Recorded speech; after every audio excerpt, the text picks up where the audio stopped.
Lo sciopero dei benzinai si è fermato dopo le prime 24 ore, principalmente per i gestori delle organizzazioni datoriali. È opportuno precisare che lo sciopero non si è bloccato per compiacere la volontà del governo, ma anzi per gli automobilisti, sostenendo che uno degli obiettivi fondamentali, cioè quello di ristabilire la verità dopo le accuse false e scomposte verso una categoria di lavoratori, è stato abbondantemente raggiunto.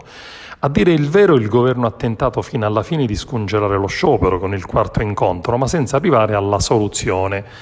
I cittadini italiani hanno capito che il governo ha scaricato sui gestori la responsabilità dell'aumento dell'accisa e li ha indicati come veri speculatori, ha ribadito in mattinata Roberto Di Vincenzo, presidente della FEGICA.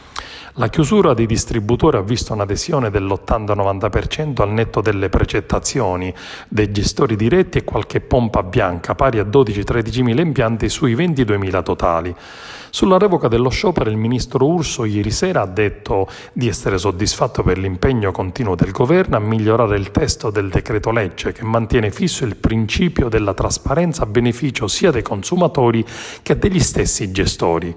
È stata infatti riconosciuta l'importanza dell'insediamento di un tavolo permanente per il riordino complessivo del settore.